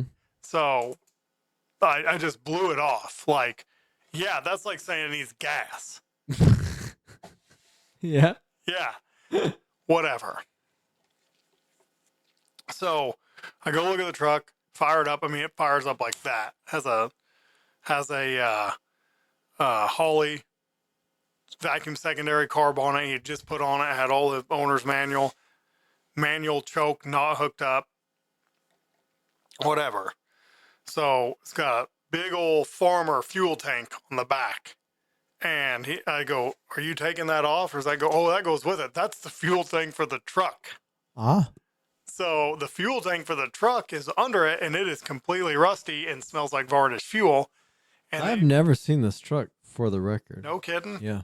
Well, because you're always dicking around with your house. Yeah. Fucking house. Yeah, I don't see it much anymore, like others say. You're right. That's just different chapters in your life. So I'm looking at it, fire it up, take it around the block. I'm like, this is good enough. It's surprisingly rust free. I don't understand. The body is 97% rust free. Frame is rusty as hell. Okay. I don't know if it's had a different body put on it or something. I don't know. So I said, yeah, I'll take it. And I give it to him. And he's like, well, I want the center console out of it. I was like, what? And it's got like an aftermarket center console. He's like, well, you don't want that, do you? I was like, yeah, I kind of do. Because he wouldn't budge on price any. It's kind of pissed me off. And, well, I need to empty it at least. It's like an AutoZone J.C. Whitney deal on a bench seat. But we made a deal. Like I was going to say, was it an Igloo Cool Rest? It was not. Okay. But similar. Vintage. Well, similar idea at least. Yeah, it's not a cooler, but. Okay. And, yeah, I'll take it. Blah, blah, blah. We do the paperwork. We go inside this dude's single wide trailer. It's a river town, just river trash. Oh, yeah. Go inside his trailer. Got like 45 dogs inside. Smells like freaking piss and shit inside this house. I'm like, oh my God. I didn't bring a gun. Like, whatever.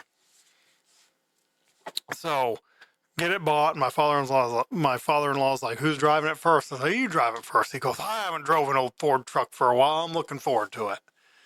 So we take off down the road and we get about a couple miles. It's 2-lane for about 15 miles because it's north of Terre Haute. And we get down to Terre Haute and get ready to get on the interstate. And I get out. Oh, no, sorry. We're getting ready. He's cleaning out his center console and whatever else. And he goes, hold on, I got something for you. So he comes back out of his house with a gallon of oil. He goes, here. You're going to need this. You're going to need this. And I was like, what do you mean? I was like, well, it'll make it home with the oil it's got in it. Or am I going to have to add oil before I get back to Effingham? He looks at me, he goes, oh, yeah.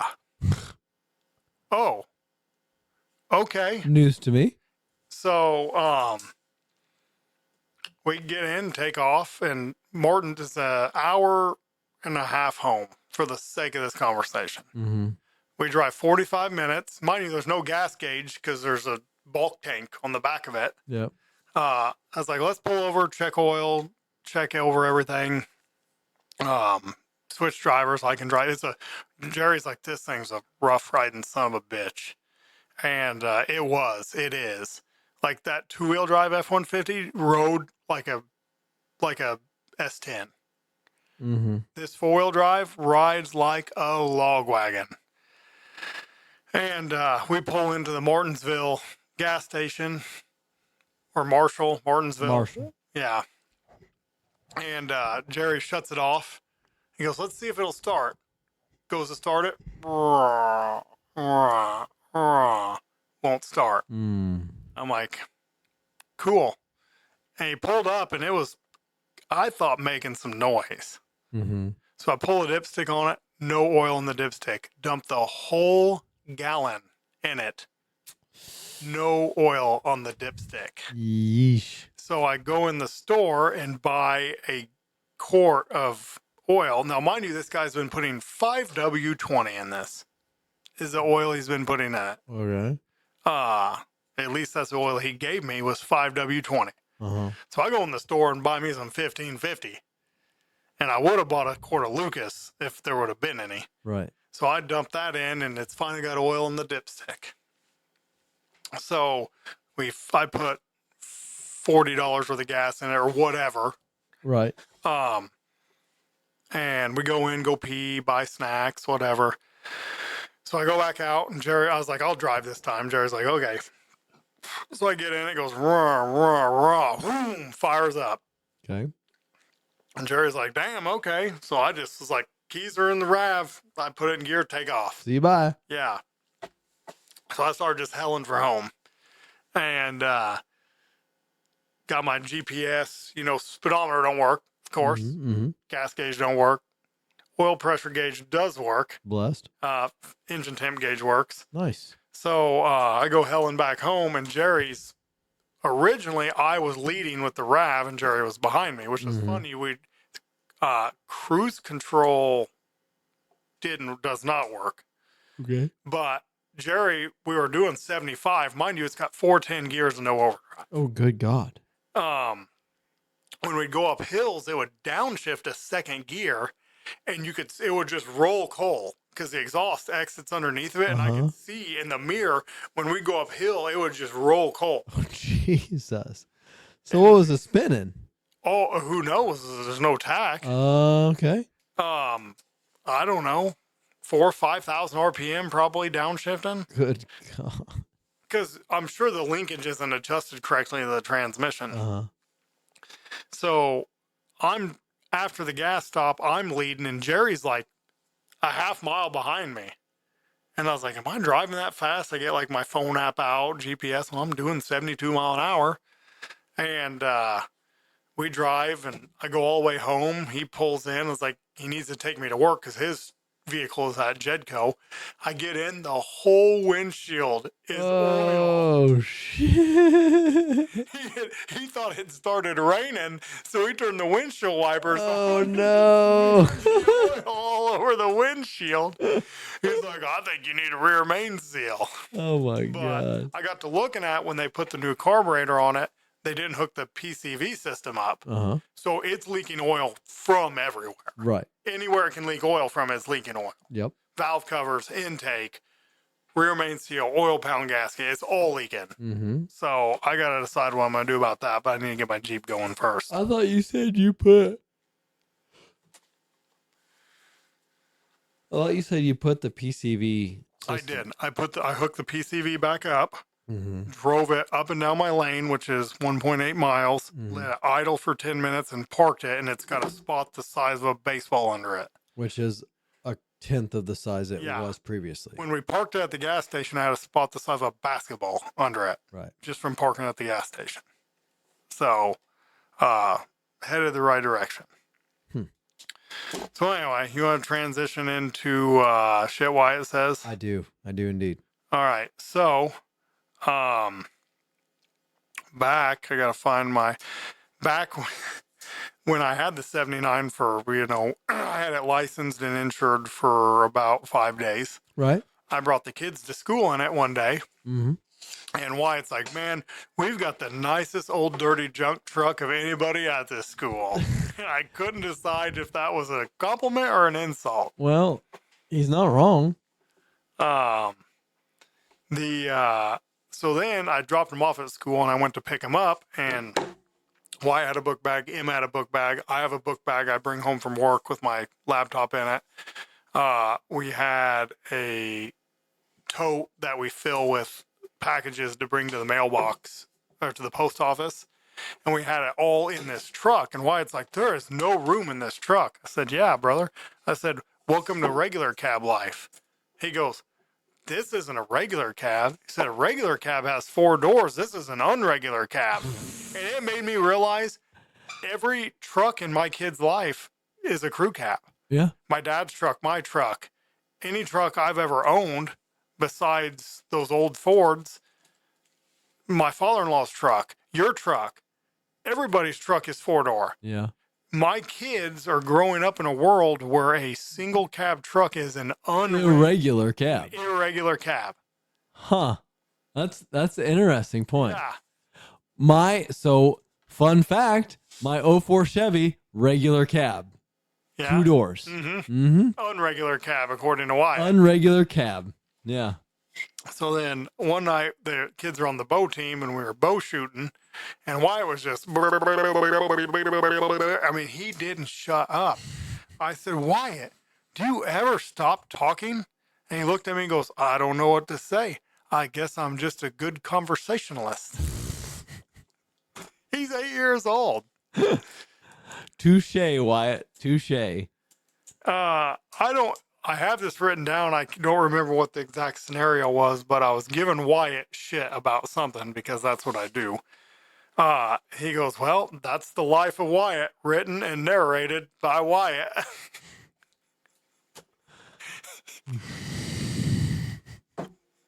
The narrated part is what got me. Oh my goodness gracious. That's the life of Wyatt, he says. Written and narrated by Wyatt. Oh my goodness. So then we were turkey hunting. And Emma killed her first turkey this year, which was cool. Awesome. I think I told you about this. I don't know if he did or not, but at DHB today, Zach Houston was like, because I mentioned something about you and about turkey hunting. I was like, I don't know if it was a Saturday or Sunday. He's like, nope, it was Sunday. I was like, yeah. He's like, because I got a Snapchat. He got the turkey killed, and then I was in church. I'll be doggone. He was in 9:15 mass. He was right there. He just killed a turkey and he was in mass. I was like, okay then. Yeah, it's his business. So Emma killed her turkey, and then that was a Saturday. Sunday we went turkey hunting, and Wyatt, one of his friends, was in a turkey calling contest. Okay. And Wyatt won a turkey call, so I gave him my turkey call. Mm-hmm. I had bought it at Walmart on clearance and blah blah blah. Is a mouth call. Your diaphragm you put in your mouth, you put it up on the roof of your mouth and blow air over it, and it makes a turkey call. So Sunday, we have two blinds that are 100 yards apart, and my dad sits in the other one, so we're not like real crowded. Well, the turkey got in between us, so my dad couldn't call because the turkey would have went to him, which would be away from us. Mm-hmm. So my dad texted, you need to call. Well, I don't bring a turkey call turkey hunting. Mm-hmm. I gave my only turkey call away to my son. Mm-hmm. So I said, why, do you have a turkey call? He's like, you betcha. So he takes it out of his pocket, and it is disgusting. Oh my goodness. Like, he has obviously been blowing on this turkey call and putting it back in the case and not letting it dry out. You're supposed to like leave the case open and let them dry out. Uh-huh. I'm like, oh. So I put it in my mouth. And I spit it out immediately. I was like, why? This tastes like perfume. He goes, oh, yeah, I sprayed it with Emma's perfume. I said, why? He said, well, Emma kept on trying to take it from me and use it. So I put perfume on it so she wouldn't put it in her mouth. I said, why? This thing tastes terrible. I said, it's burning my mouth. He goes, it ain't so bad when you get used to it.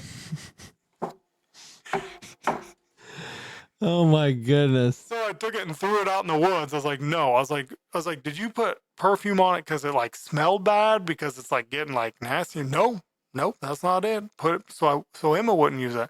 I was like,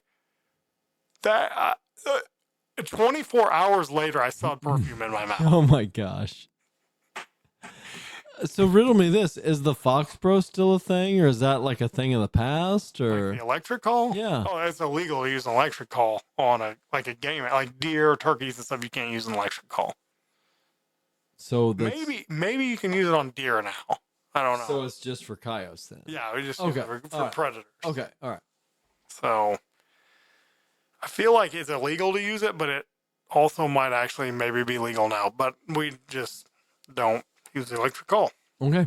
But yeah, that was this. I just freaking put that call in my mouth as perfume. I was just like, "Did you spray this with perfume?" He's like, "Oh yeah." Well, yeah, duh. Yeah. You don't? Yeah, right.